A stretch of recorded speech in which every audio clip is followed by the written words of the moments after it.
Hello friends, welcome to vibes of social science. अगर आप social science को आसान, मजेदार और यादगार तरीके से सीखना चाहते हैं, तो आप बिल्कुल सही जगह पर हैं। तो बिना समय गंवाए शुरू करते हैं आज का शानदार टॉपिक। नमस्कार दोस्तों। जरा अपनी आंखें बंद करके कल्पना कीजिए। आज जिस भारत को हम एक विशाल और एकजुट देश के रूप में देखते हैं, क्या वो हमेशा से ऐसा ही था? बिल्कुल नहीं। 11वीं से 17वीं शताब्दी के बीच भारत का राजनीतिक नक्शा बार बार बदला। साम्राज्य बने, टूटे और नए राज्यों ने जन्म लिया। ये कहानी किसी रोमांचक फिल्म से कम नहीं है। 11वीं शताब्दी की शुरुआत में भारत कई छोटे बड़े राजवंशों में बंटा हुआ था। उत्तर भारत में राजपूत राज्यों का प्रभुत्व था, जबकि दक्षिण में चोल, चालुक्य और अन्य शक्तिशाली राजवंश शासन कर रहे थे। हर राज्य अपनी शक्ति बढ़ाने में लगा था, लेकिन इसी समय उत्तर पश्चिम की दिशा से नए आक्रमणों का दौर शुरू हुआ। महमूद गजनी ने कई बार भारत पर आक्रमण किए। उसका मुख्य उद्देश्य धन संपत्ति लूटना था। हालांकि उसने स्थायी शासन स्थापित नहीं किया, लेकिन उसके आक्रमणों ने भारतीय राज्यों की कमजोरियों को उजागर कर दिया। इसके बाद 12वीं शताब्दी के अंत में मोहम्मद गौरी का आगमन हुआ। उसने केवल लूटपाट नहीं की, बल्कि भारत में स्थायी सत्ता स्थापित करने का लक्ष्य रखा। 1192 ईस्वी में तराइन के दूसरे युद्ध में पृथ्वीराज चौहान की हार के साथ उत्तर भारत की राजनीति में एक बड़ा परिवर्तन आया। गौरी की विजय के बाद उसके सेनापति कुतुबुद्दीन ऐबक ने दिल्ली सल्तनत की नींव रखी। यहीं से भारत के राजनीतिक नक्शे का एक नया अध्याय शुरू हुआ। दिल्ली सल्तनत लगभग 320 वर्षों तक भारत की राजनीति का केंद्र बनी रही। गुलाम वंश, खिलजी वंश, तुगलक वंश, सैयद वंश और लोदी वंश, इन सभी ने अपने अपने समय में साम्राज्य का विस्तार किया।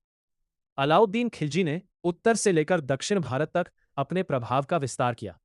पहली बार दिल्ली की सत्ता इतनी दूर दूर तक पहुंची। लेकिन इतिहास का नियम है कि कोई भी शक्ति हमेशा कायम नहीं रहती।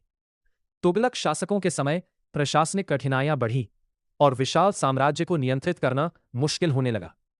नतीजतन कई क्षेत्र स्वतंत्र होने लगे। 14वीं शताब्दी में दक्षिण भारत में दो शक्तिशाली राज्यों का उदय हुआ, विजयनगर साम्राज्य और बहमनी सल्तनत। इन दोनों राज्यों ने दक्षिण भारत की राजनीति को नई दिशा दी। एक ओर विजयनगर हिंदू संस्कृति और व्यापार का केंद्र बना, तो दूसरी ओर बहमनी सल्तनत ने दक्कन क्षेत्र में अपनी मजबूत पहचान स्थापित की। अब भारत का राजनीतिक नक्शा केवल दिल्ली के इर्द गिर्द नहीं घूम रहा था, बल्कि कई शक्तिशाली केंद्र उभर चुके थे। इसी दौरान बंगाल, गुजरात, मालवा और जौनपुर जैसे क्षेत्रीय राज्य भी स्वतंत्र हो गए। भारत का राजनीतिक नक्शा अब रंग बिरंगी चादर की तरह दिखाई देता था, जहां कई स्वतंत्र शक्तियां अपने अपने क्षेत्रों में शासन कर रही थीं। फिर आया 16वीं शताब्दी का एक महत्वपूर्ण मोड़। 1526 ईस्वी में पानीपत के प्रथम युद्ध में बाबर ने इब्राहिम लोदी को हराकर मुगल साम्राज्य की स्थापना की। यह केवल एक युद्ध नहीं था, बल्कि भारत के राजनीतिक इतिहास की दिशा बदलने वाला क्षण था। बाबर के बाद हुमायूं और फिर अकबर का शासन आया। अकबर ने केवल युद्ध नहीं जीते, बल्कि विभिन्न राज्यों को एक मजबूत प्रशासनिक व्यवस्था में जोड़ने का प्रयास किया। राजपूतों के साथ गठबंधन, नई प्रशासनिक नीतियां और धार्मिक सहिष्णुता ने मुगल साम्राज्य को मजबूत बनाया। अकबर के समय भारत का राजनीतिक नक्शा फिर से एक विशाल साम्राज्य के रूप में उभरने लगा। जहांगीर, शाहजहां और औरंगजेब के शासन में मुगल साम्राज्य अपने चरम पर पहुंचा। उत्तर भारत, दक्कन और पश्चिमी क्षेत्रों तक मुगलों का प्रभाव फैल गया। ऐसा लगने लगा कि पूरा भारत एक ही शक्ति के अधीन आ जाएगा।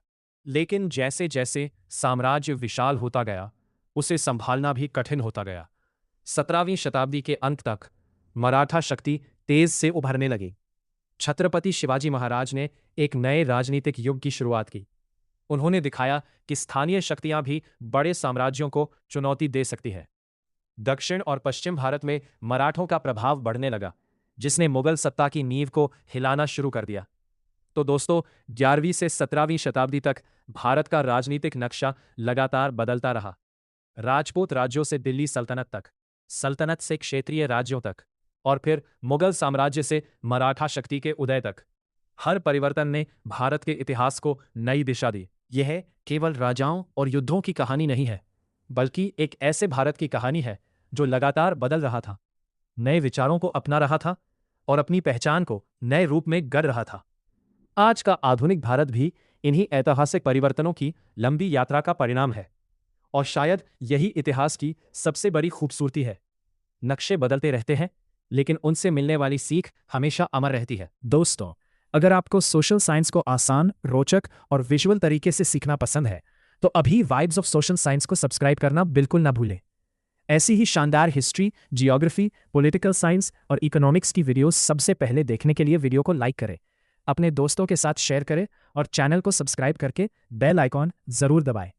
वाइब्स ऑफ सोशल साइंस, जहां सोशल साइंस बनता है आसान, मजेदार और यादगार।